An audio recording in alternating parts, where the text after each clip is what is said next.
O Leozão trará a mensagem de hoje. Amém?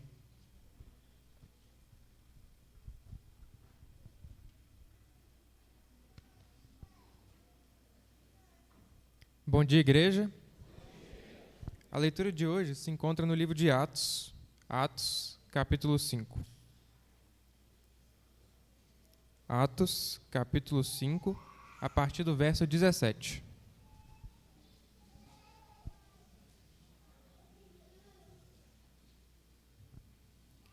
A palavra de Deus diz assim: Tomados de inveja, o sumo sacerdote e seus oficiais, que eram saduceus, prenderam os apóstolos e os colocaram numa prisão pública. Um anjo do Senhor, porém, veio durante a noite, abriu as portas do cárcere e os levou para fora. Vão ao templo e transmitam ao povo esta mensagem de vida, disse ele. Desse modo, ao amanhecer, os apóstolos entraram no templo, conforme haviam sido instruídos, e, sem demora, começaram a ensinar. Mais tarde, o sumo sacerdote e seus oficiais chegaram, reuniram o conselho, isto é, toda a assembleia dos líderes de Israel, e mandaram buscar os apóstolos na prisão. Palavra do Senhor.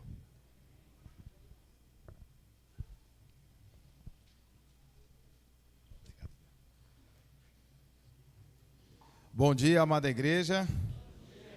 Mais uma vez, estamos reunidos, né? E é sempre em nome de Jesus que nós nos reunimos. Irmão, antes da gente começar a falar um pouco sobre a palavra, a nossa irmã auxiliadora pediu para avisar que as irmãs que quiserem participar do INFEC, que tiverem esse propósito de ir, para procurar ela, para que ela possa instruir. Amém? Irmãos, hoje, para a honra e glória do nosso Deus, e é sempre para a honra e glória dele, e eu estou aqui em nome de Jesus, para poder falar a palavra dele. Amém? E nós colocamos esse título, Vidas Impactadas. Vida impactada é vida mudada, né? Jesus, ele impactou o mundo. Jesus, ele tem impactado o mundo. E esse impacto, quando nós falamos impacto, nós estamos pensando em algo que atinge, né? Um objeto atinge o outro, uma ideia atinge uma mente, e em todas as esferas de impacto. Eu trabalho presto serviço numa mineradora, e lá o trabalho de mineração ele é muito grosseiro. O Cláudio trabalha lá também, né? E sabe como é que é. É tudo muito grosseiro, as máquinas são muito robustas, os equipamentos são muito robustos. E é muito difícil cercar as condições de perigo e de risco que aquele trabalho exerce ali, né? O risco que pode acometer a vida daquela pessoa. E geralmente quando acontece um acidente, sempre é um acidente muito grave. Haja vista aí, a gente vê muitas notícias de acidente na área de mineração. E eles colocam um termo que quando eu ouvi a primeira vez, eu achei assim curioso. Lá quando a pessoa sofre um acidente e tem parte do seu membro amputado ou cortado por causa do acidente, eles chamam de vida transformada. Olha que curioso. A pessoa quando sofre um acidente e ela perde parte do seu membro, eles colocam o nome dessa pessoa, eles falam assim, fulano teve a vida mudada. E parece estranho, né? Quando nós falamos de vida, nos arremete a coisa boa, né? Mas falamos vida mudada, geralmente a pessoa fala assim, não, fulano teve a vida mudada. Nós arremetemos a algo bom, né? Algo que impactou aquela pessoa, algo que aconteceu com aquela pessoa e ela teve a vida mudada, a vida transformada. E um certo relato de um rapaz que trabalhava lá, ele tinha perdido o seu braço direito, estava trabalhando numa esteira e o motor enfiou sua mão ali por algum momento e perdeu o seu braço direito. E logo, graças a Deus, que Deus ainda poupou a vida dele, porque pela condição do acidente era para ele ter perdido a vida dele. E aí ele teve a vida mudada. E naquele momento que ele estava ali, ele foi para o hospital e teve toda aquela situação. E foi passando o tempo e a empresa indeniza aquela pessoa, né? E ele chegou lá no... Isso é uma história que eles contaram, eu não ouvi isso propriamente dito da boca dele, né? Mas quando ele chegou lá no banco, para poder receber essa indenização, e ele tendo a sua vida mudada, na hora que era para ele assinar o recibo, aí que ele se deu conta que ele tinha perdido um braço, porque a mão que ele assinava era a mão direita. E ali gerou uma dor profunda nele, porque ele teve a vida dele mudada. Mas foi numa condição ruim, né? E trazendo essa visão que eu estou passando para vocês, o impacto que Jesus veio trazer em nossas vidas, ele é superior a essa vida mudada do que ele veio trazer. Há uma perca de um membro, a perca de uma fala, de um sentido. O impacto que Jesus veio trazer para você, ele é superior. Porque esse impacto, ele tem o poder de te levar até o céu. Então é algo constante. E nós vimos aqui na palavra, quando Humberto, agradeço ele por ter lido, em Atos no capítulo 5, os discípulos de Jesus, que estavam sendo perseguidos por pregar a palavra de Deus, por obedecer à vontade de Jesus, por exercer a sua fé de forma prática. E eles foram presos.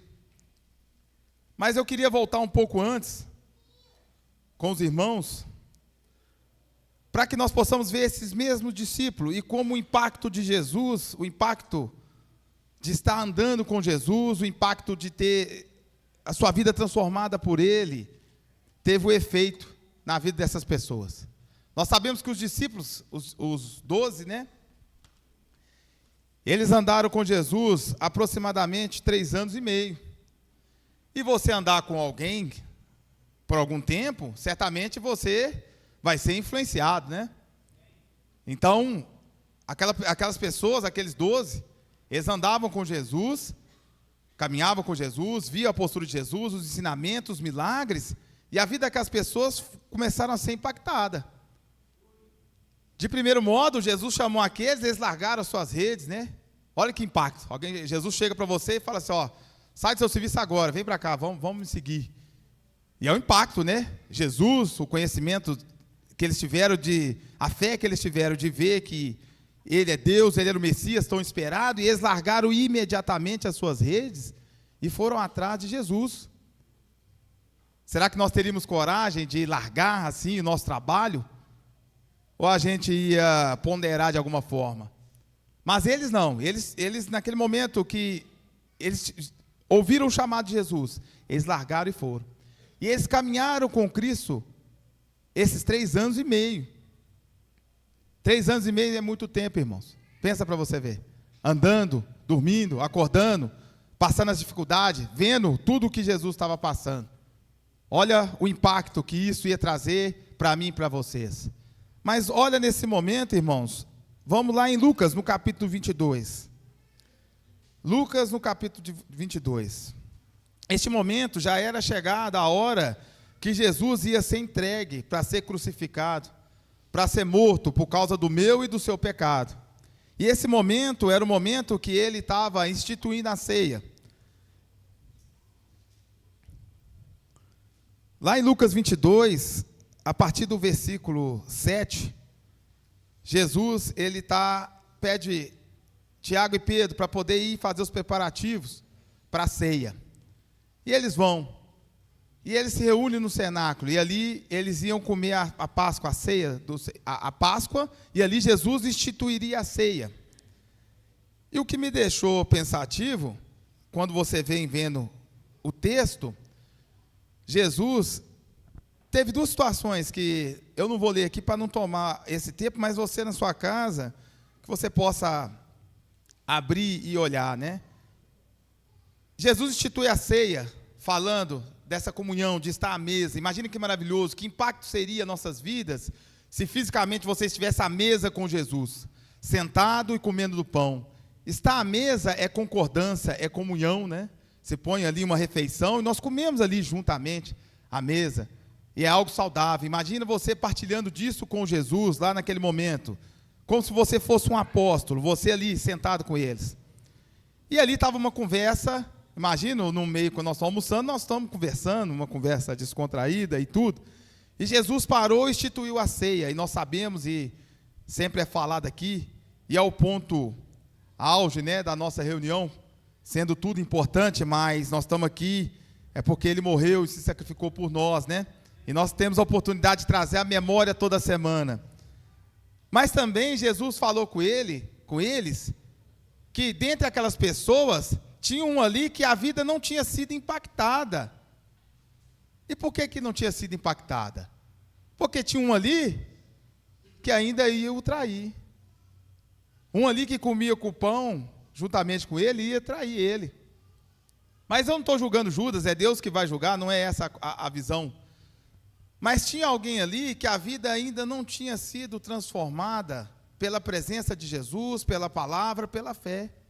Um deles ali, e te parecia tão estranho falar assim, que era dos 12 discípulos, eles não chegaram e apontaram para Judas. Ah, é você mesmo, viu, Judas? Pela sua característica, o jeitinho seu aí, é você mesmo. Só Jesus sabia quem era ele. Mostrando o quê? Que no meio de pessoas impactadas, pode haver pessoas que não estão tão impactadas assim. Pessoas que não tiveram ainda a sua vida transformada pela presença de Jesus. Foram 3 anos e meio, irmãos, andando com o Mestre, juntamente com Ele. E a vida dessas pessoas, dessa pessoa em específico, ainda não tinha sido transformada, não tinha sido impactada. E aí você fala assim, não, então Judas, né, infelizmente, era uma pessoa que estava em descrédito perante aos outros. Mas logo depois, quando você lê, os discípulos eles estavam conversando entre eles, quem seria o maior deles no reino dos céus. Se Judas não teve a vida ainda impactada, porque o seu pensamento era entregar o mestre, aqueles que estavam discutindo coisas do mundo, associando o reino como um poder hierárquico, pensando assim, uai, quem vai ser o maior entre nós? Em quem será que vai ser o maior entre nós? Eles também ainda precisavam ser impactados um pouco mais. Pensa para você ver. Precisava ainda de um amadurecimento, precisava ainda de um crescimento, e Jesus ensinou a eles, mostrando para eles que ele sendo maior era o que servia, não o que era servido. E ele fala, né, na sociedade, no mundo, aqueles que exercem autoridade, né, eles estão em cima de todas as coisas ali, são servidos. Mas Jesus está mostrando que não. Jesus, ele sustenta toda a pirâmide. E quem quiser ir após ele, vai estar logo ali, né, na base. E a base é que carrega o maior peso. A base é que tem o maior sofrimento. O alicerce é que sustenta tudo. Jesus é que sustenta. Eles não estavam ali para ser sustentados, para ter um poder, para ter um comando em cima das outras pessoas, mas sim para servir. E fazer essa transição, irmãos, de virar essa pirâmide da nossa cabeça é muito difícil. Porque nós queremos olhar para nós mesmos. Para que eu vou ver o bem de uma pessoa, sendo que eu não estou olhando o meu bem ainda? Sempre tem um pensamento egoísta, o desejo, a vontade. O impacto de Jesus precisa inverter essa pirâmide na nossa cabeça, essa inversão. Então, nesse primeiro momento, a visão que eu queria passar para vocês, logicamente através da palavra, é que aqueles discípulos andavam com Jesus, tiveram suas vidas transformadas, largaram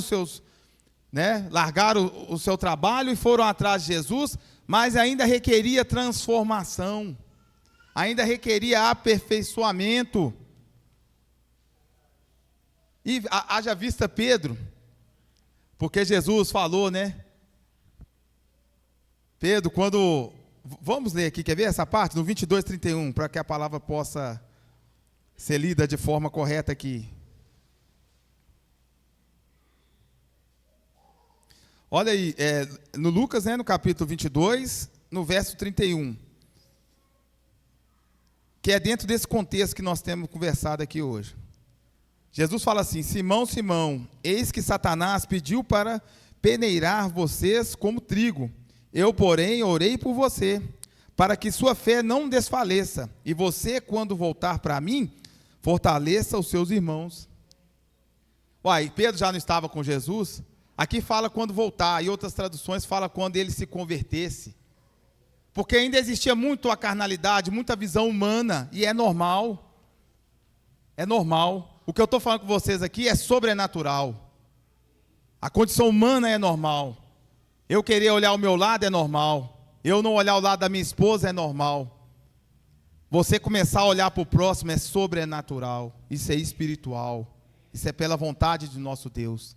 Aonde eu largo o velho homem e deixo ele, abandono ele, luto para que ele fique lá morto e vivo como nova criatura em Cristo Jesus. Tenho a minha vida impactada por Jesus. E aí você vê toda essa condição, e nós sabemos quando você vai lendo a palavra, e os irmãos conhecem, Pedro negou Jesus, Jesus já tinha predizido. Quando o profeta fala, né, que se feriria o pastor e as ovelhas se dispersariam, então Pedro negou Jesus, mas o resto também todos foram embora, né, desapareceram ali. Então, para eles ainda não tinha entendido esse valor, o que era, né? Eles não entenderam o que era o valor ainda naquele momento, e até de propósito de Jesus, né? Jesus permitiu que aquilo acontecesse daquela forma, mas todos eles evadiram. E eu fico imaginando, se eu estivesse lá, se eu também não correria, não iria embora, vendo o nosso mestre sendo preso, e com uma visão humana ainda, de como seria esse reino, de como seria essa situação, assim como eles também pensaram. E aí, irmãos, nós sabemos da história, sabemos que Jesus morreu, e ao terceiro dia ele ressuscitou, né? E o véu do templo se rasgou, e toda essa situação maravilhosa que a palavra tem nos mostrado. E Jesus apareceu àqueles discípulos, né? E deu ordenança para eles, para que eles ficassem em Jerusalém e pregassem o evangelho, né? Eles tinham que pregar o evangelho. E aí aquelas pessoas nós conhecemos, eu gosto muito de ler os evangelhos, né? O evangelho de João mostra, lá no capítulo 21, mostra que eles estavam reunidos em um dado momento, Jesus ainda estava aparecendo para eles, porque Jesus, após ele ter ressuscitado, ele andou 40 dias aparecendo para eles, né? E a Bíblia fala que ele apareceu para mais de 500 pessoas de uma vez. É prova incontestável, não que você e eu precisamos disso, né?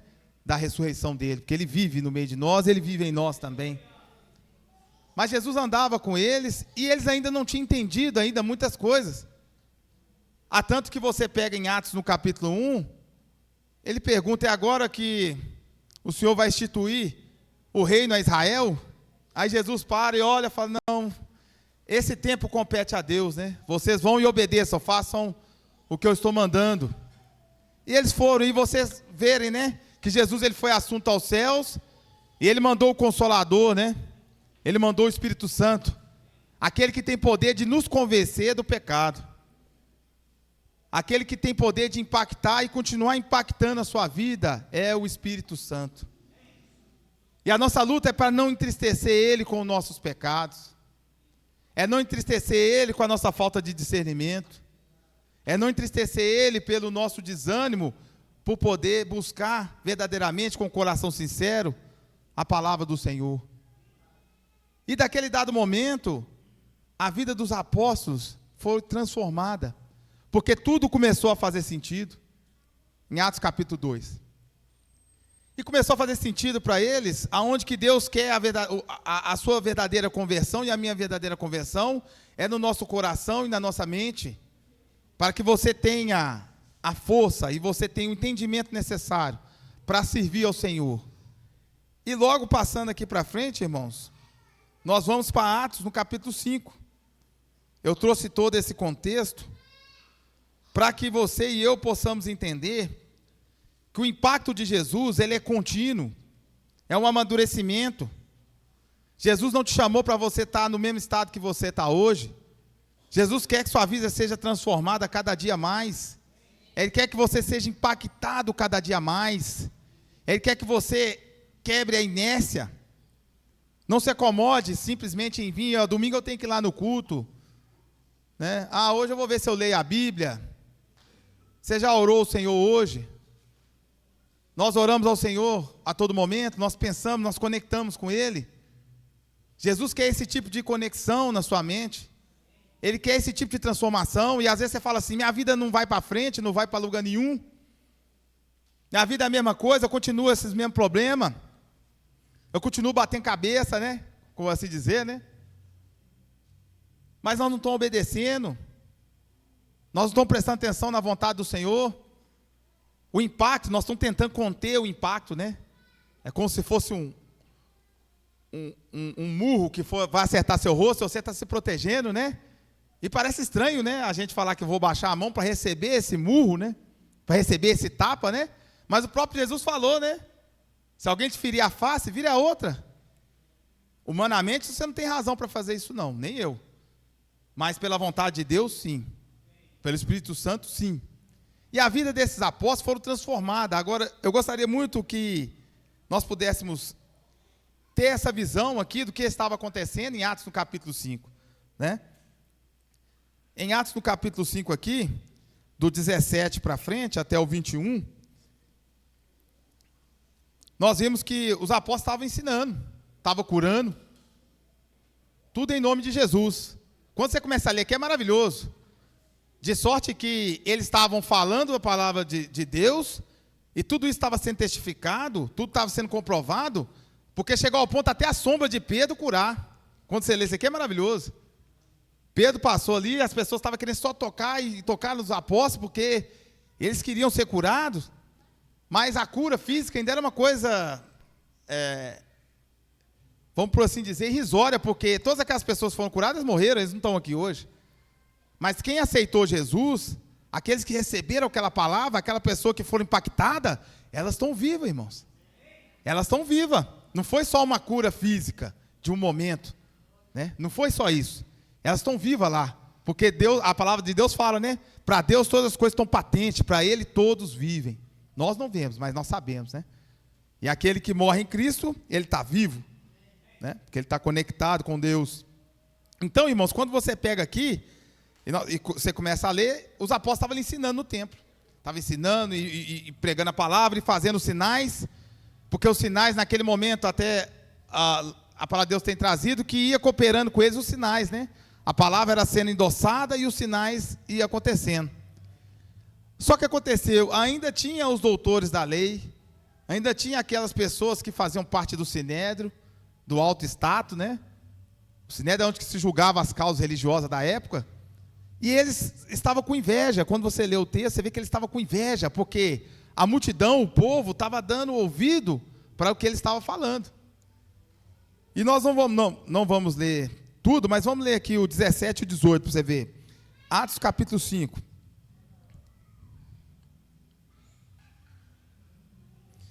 Olha o que fala no 17, assim, ó. Levantando-se, porém, o sumo sacerdote e todos que estavam com ele, isto é, o partido dos saduceus, ficaram com muita inveja e prenderam os apóstolos e os recolheram na prisão. Olha para você ver. Eles ficaram com inveja e foram lá e prenderam a turma. Levou os apóstolos e colocou ele tudo na prisão. E os apóstolos, naquele dado momento, eles já sabiam, irmãos, eles já sabiam que eles iam ser perseguidos, porque o próprio Jesus já havia falado com eles. Mas dessa vez, não tem relato, nenhum deles fugiu. Olha a diferença. Eles sabiam que ia prender, que ia ser preso, talvez condenados, ser mortos, mas eles não fugiram dessa vez. O que aconteceu? O impacto, irmãos, continuou. A transformação de vida continuou. Agora eles tiveram fé para não parar, para continuar falando a palavra de Deus. Irmãos, graças a Deus eu nunca estive em cadeia e não pretendo também ser preso de forma alguma, né? A não ser que seja para a vontade de Deus. Mas a cadeia não deve ser um lugar bom não, gente. Né? Deve ser uma coisa terrível ser preso. Agora, hoje em dia, agora você imagina naquela época como é que era a cadeia. Devia ser algo muito pior. E eles estavam ali sem saber o que ia acontecer. E o que aconteceu? Humanamente falando, Você está na cadeia, você não está feliz, você devia estar triste, você está ali amuado, esperando alguém libertar você e fazer alguma coisa, não é assim? O anjo do Senhor apareceu para eles, irmãos, e tirou eles de lá de dentro. O anjo do Senhor tirou eles lá de dentro. Olha para você ver que maravilha. E a coisa foi tão maravilhosa que eles foram para onde? Agora você pensa, o anjo me libertou, o que eu vou fazer? Eu vou embora, vou para outro país, vou para outro estado, vou dar um jeito, né? Porque agora eu estou foragido. O que eles fizeram? Eles voltaram lá para o templo, irmãos. Nada pode parar a obra de Deus, não. Nada. A sociedade aí, nada. Eles podem fazer o que eles quiserem, porque eles estão indo contra Deus. Quem vai contra o nosso poderoso Deus? Eles, pela fé, em nome de Jesus e o Espírito Santo, eles voltaram para o templo. Será que eu teria essa coragem? Será que você teria essa coragem, irmãos? De depois de ser preso, e você foi tirado da cadeia, você voltar e ir lá para o templo para pregar? E aí chegou alguém lá e falou, ó, aquele pessoal que você prendeu ontem, está tudo lá no templo de novo. Aí o pessoal, não é possível. Quando eles chegaram lá, o sentinela estava tudo lá, tranquilo, achando que ele estava preso. Quando chegou lá, a cadeia, não tinha ninguém. É um milagre de Deus. Deus, ele transcende a nossa visão. Você não perde nada em obedecer a Deus. Você só ganha. Não tem ponto falho. Agora, o que nós estamos querendo é uma transformação de mente. O que nós estamos querendo é ter essa fé de fazer a vontade de Deus, custe o que custar. É difícil, né? Fazer alguma coisa custe o que custar. Alguém falar assim? Custe o que custar. Não parece muito difícil? Eu vou servir ao Senhor, custe o que custar. Ficou pesado, não ficou, irmãos? Muitas vezes eu me lembro que, humanamente falando, teve pessoas na Bíblia que também falaram custe o que custar, né? O apóstolo Paulo, ele era Saulo, e ele perseguiu a igreja, era um cara altamente intelectual, sabido. Lá a Bíblia fala, ele falando, né, que ele era fariseu contra a lei, extremista, é um cara zeloso. E ele foi perseguir a igreja. E ele, no caminho para Damasco, ele teve um encontro com Jesus. E aquele encontro com Jesus impactou a Paulo, cegou a Paulo. Vocês lembram disso? Ele foi impactado, né? Literalmente caiu do cavalo, né? E ele estava ali, Jesus falou, Saulo, Saulo. Aí ele falou assim, quem é, Senhor? Eu falei, eu sou aquele que você persegue. E naquele momento para lá, a vida dele foi transformada.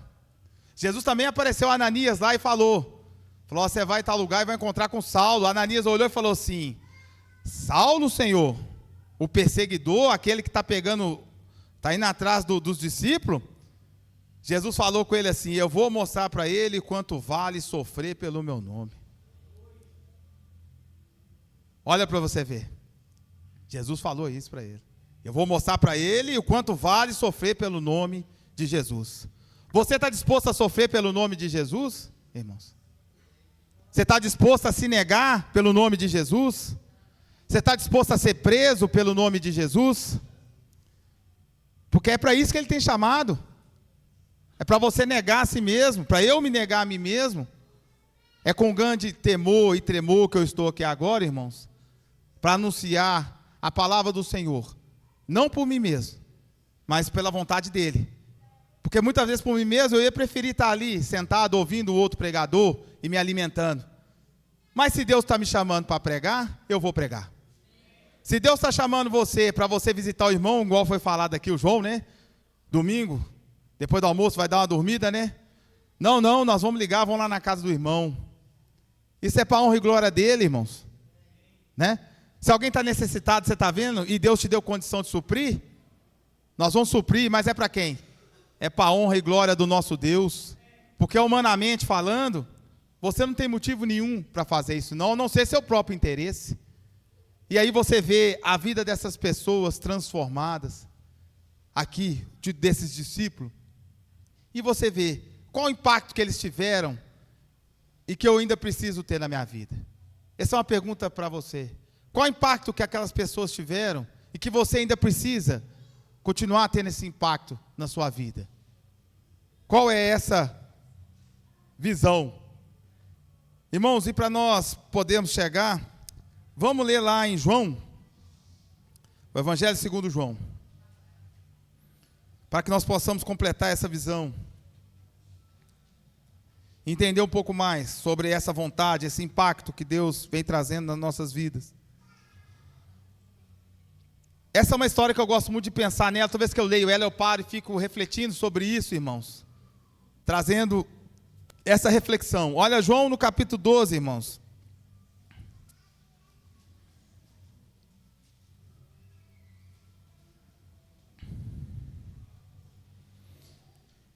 No versículo 37. Na minha Bíblia tem um título, e esse título não é inspirado, mas ele dá uma referência ali do texto que vai vir após, né? Mas não se baseia nesses títulos, né? Só que aqui em cima está escrito assim, a incredulidade dos judeus. E aí no finalzinho aí do 36, ele fala assim, depois de dizer isso, Jesus foi embora e ocultou-se deles. E embora tivesse feito tantos sinais na presença deles, não creram nele. Para se cumprir a palavra do profeta Isaías, que dizia, Senhor, quem creu na nossa pregação? A quem foi revelado o braço do Senhor? Por isso, não podiam crer, pois Isaías disse, cegou os olhos deste e endureceu-lhes o coração, para que não vejam com os olhos, nem entendam com o coração, e se convertam, e sejam por mim curados. Isaías disse isto porque viu a glória dele e falou a respeito dele. No entanto, muito dentre os próprios autoridades, olha só para você ver, irmãos, essa parte, para a gente ficar focado nela. No entanto, muitos dentre as próprias autoridades creram em Jesus, mas por causa dos fariseus, não o confessavam, para não ser expulsos da sinagoga. Olha o término do que Jesus vai falar. Porque amaram mais a glória dos homens do que a glória de Deus. Toda vez que eu leio isso, isso me impacta muito. Chegar ao ponto de amar mais a glória dos homens, de algo que é perecível, algo que vai passar, do que amar a glória de Deus. Jesus estava impactando aquela cidade, aquele momento, mas eles estavam preocupados, irmãos. Eles estavam preocupados com o que Jesus estava ensinando, a vida eterna e tudo aquilo. Eles estavam preocupados com eles mesmos, o status dele, a posição que eles tinham no sinédrio. Eles rejeitaram a palavra de Deus, rejeitaram a Jesus. E por fim fica essa visão para mim e para você. Qual glória nós vamos preferir? A glória dos homens, a minha própria glória, ou a glória de Deus? Amém? Essa é a palavra do nosso Deus. E que nós possamos sair daqui edificados. Amém? Irmãos, eu gostaria de dar um aviso. Hoje é aniversário da nossa querida irmã Iraci. Eu vou pedir para Iraci, vem cá, por favor. Vem cá, Iraci, vem cá, vem com a sua família, vem com eles, vem. É uma irmã muito querida, muito amada, ela sempre está orando por nós, sempre está intercedendo pela gente, né, juntamente a Jesus Cristo. Eu vou pedir, irmãos, para que ela esteja aqui, peço, irmãos, que esteja de pé, para que nós possamos fechar.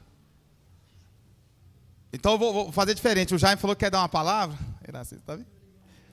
E aniversário da dona Iraci, né? E para honra e glória do Senhor, uma serva do Senhor. Eu vou pedir o Jaime que possa vir. O Jaime vai dar um outro aviso. E logo eu pensei para orar. Uai, eu achei que você ia orar, irmão. Está me dando trabalho mesmo. É que a nossa irmã auxiliadora, ela gostaria de frisar para as irmãs, ela trabalha na obra do Senhor com o INFEC, e ela está preocupada em prestar um bom serviço para Jesus. Então ela está pedindo às irmãs que pretende aprender lá no retiro, né, sobre Jesus, e elas locaram um ônibus, ou vão locar. Mas para isso ela precisa do nome das irmãs para que ela possa locar esse ônibus, né? Então ela ficou meio aflita porque não foi passado essa ideia. Então eu falei, não, irmã, fica tranquila que eu vou lá. Então eu estou aqui só amando a minha irmã auxiliadora. Tudo bem, irmãs? Amém? Fala amém, irmãs. Amém. As irmãs estão aí. Quer que eu faça? Pode orar pela vida da dona Tá bom. Então ele quer que eu ore para a irmã Iraci, aniversário dela, eu vou fechar o culto, mas eu... E depois dá um abraço nela, viu? Todo mundo dá um abraço nela. Amém. Falemos com o Pai. Nosso maravilhoso Pai, que prazer fazer parte da sua família, Senhor. Essa família é eterna, Senhor. Nós te louvamos pela sua palavra que foi pregada e ensinada, que nos impactou, Pai, enquanto o Senhor usava o teu servo para falar aos nossos corações, às nossas mentes, às nossas vidas, Senhor. Pai, por favor, que essas palavras pregadas possam verdadeiramente nos impactar, não momentaneamente, como a nuvem que é passageira, Senhor, mas que essa palavra, no bom sentido positivo, possa nos perturbar toda semana, Pai, para que a gente possa realmente fazer mudanças profundas nos nossos temperamentos, nos nossos conceitos, nas nossas atitudes, Pai, especialmente dentro de casa, Pai, que às vezes é tão difícil, aquela luta que acontece dentro do lar, que o inimigo quer nos dividir, entristecer, machucar, Pai. Misericórdia sobre nossas famílias, Senhor. Ó Pai querido, nós queremos louvar o seu nome pela vida da nossa grande irmã Iraci, uma mulher de oração, uma mulher humilde, simples, mas uma irmã espiritual maravilhosa, Senhor, que ama a tua obra, e tua igreja, sabemos disso, Senhor. O Senhor deu ela a graça, Senhor, de completar mais um ano de vida, e essa vida, Pai, tem nos impactado também, e nós te damos graça, porque quanto mais conhecemos essa irmã, Pai, e ela sempre está falando conosco, Pai, eu estou orando pelos seus filhos, eu estou orando por você, estou orando por sua família. Oh Pai, é um bálsamo quando a gente escuta essas palavras da irmã, e nós temos certeza que ela é uma mulher de oração, Senhor, como outras mulheres têm sido também, outros homens. O Senhor tem nos ensinado o caminho da oração, Pai. Pai, o desejo é ficar falando com o Senhor, na presença dos meus irmãos, Pai, mas por hora nós vamos, Pai, mas nós não queremos ir deixar o Senhor aqui, deixar Jesus aqui, e o Espírito Santo aqui, e no próximo domingo encontrar convosco de novo. Não, Senhor, nós queremos ter a vida impactada todos os dias da semana, Pai, para que no próximo domingo, se Jesus não voltar, e o Senhor não nos levar, a gente possa estar aqui novamente, para celebrar a alegria da família de Jesus, a sua igreja, no nome do qual, Pai, nós oramos, nós agradecemos, e despeça-nos em paz. Amém, Senhor.